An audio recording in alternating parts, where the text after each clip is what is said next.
வணக்கம். எல்லாரும் எப்படி இருக்கீங்க?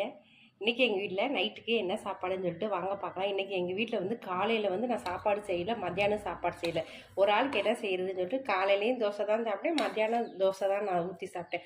ஆனால் இங்கே பாருங்க, இந்த சாப்பாடு சாப்பிடாம இருக்கவே முடியல பார்த்துக்கோ. எப்படா சாப்பாடு சாப்பிடணும்னு ஒரே எண்ணத்தில் மனசில் வந்துக்கிட்டே இருக்கு, எப்படா சோறாக்கும் எப்படா சோறாக்கணும். அதனால நைட்டு இன்றைக்கி நான் தக்காளி சாதம் ரெடி பண்ணிட்டேன். நான் வந்து சாப்பிட போகிறேன். தக்காளி சாதத்தை சுட சுட போட்டுக்கலாம். நல்லா சூடாக இருக்குது. தக்காளி சாதத்துக்கு சைடிஷாக வந்து நான் வந்து உருளைக்கிழங்கு ரெடி பண்ணியிருக்கேன். இங்கே பாருங்கள், நல்லா சூப்பராக இருக்குது. சோம்பு வெள்ளைப்பூடு, ஏன்னா நம்ம நைட்டில் சாப்பிட்ற வாயுவாயிருன்னு சொல்லிட்டு சோம்பு வெள்ளைப்பூடெல்லாம் தட்டி போட்டு சூப்பராக ரெடி பண்ணியிருக்கேன். எனக்கு எப்பொழுதுமே சாப்பாடு தான் முக்கியம். நீங்கள் இந்த மாதிரி 2 நேரம் தோசை ஊற்றி சாப்பிட்டு நைட்டுக்கு வந்து சோறை வந்து சாப்பாடை வந்து சூப்பராக ஆவலோடு எதிர்பார்த்து சாப்பிட்ருக்கீங்களா? அப்படி சாப்பிட்ருந்தீங்கன்னா கமெண்ட்டில் சொல்லுங்கள். வாங்க சாப்பிடலாம்.